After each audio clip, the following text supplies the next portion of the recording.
Добре дојдовте во нов Асно. Оваа недела владата го обзнани економскиот проект Градски воз. Истиот проект ние го анализиравме и дојдовме до едни одредени заклучоци кои се многу интересни, кои вие не можете да ги слушнете никаде друго на мејнстрим подкупените медиуми. Организацијата Нов Асно смета дека инвестициите во јавното добро се од есенцијална потреба за подобрување на квалитетот на животот на населението, а потоа и за подигнување на економскиот раст на Македонија.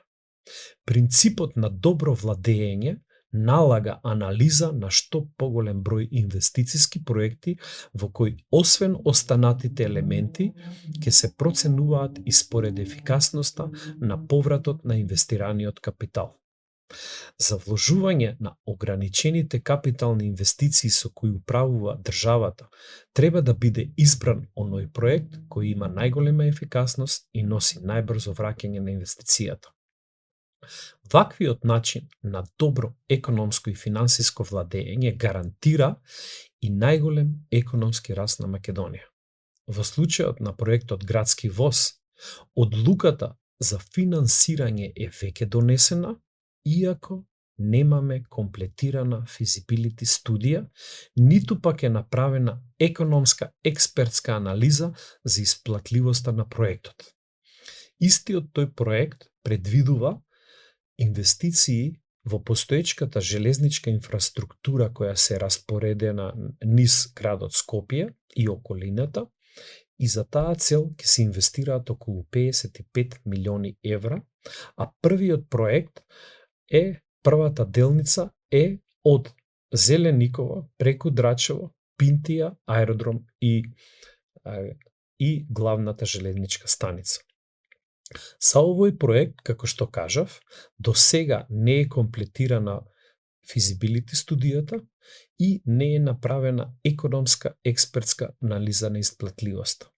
Само неубедливите уверувања и желби на директорот на МЖ инфраструктура господинот Синиша Ивановски се потврда за исплатливоста на проектот.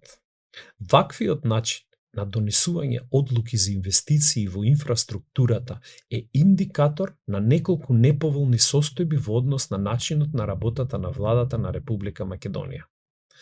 Прво, владата нема изготвено инвестициски проекти со завршни физибилити студии и оценка за нивната исплатливост. Да имаше, истите ќе ги представеше и ќе одлучуваше кои проекти заслужуваат да бидат предмет на капитални инвестиции предвидени со тековниот буџет. Очигледно е дека недостасуваат предлог инвестициски проекти во време кога владата се промовира како про-бизнес влада. Ова е уште една потврда за неефикасноста и слабата професионална ефикасност на државата и државната администрација, која не е кадарна да изработи квалитетни предлог инвестициски проекти. Второ, владата потврдува со ова дека не е способна да ги реализира очекуваните капитални инвестиции. За оваа констатација ни говори ниското ниво на реализирани инвестициски капитални проекти кои до сега во оваа година според Министерството на финансии изнесуваат само 20%, иако веќе 40% од годината ни измина.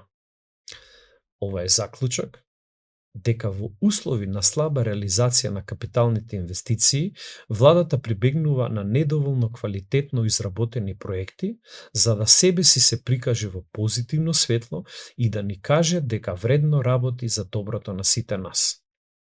Ова потврдува дека таа ги троши нашите пари за капитални инвестиции неодговорно и тоа носи низок коефициент на враќање на инвестираниот капитал.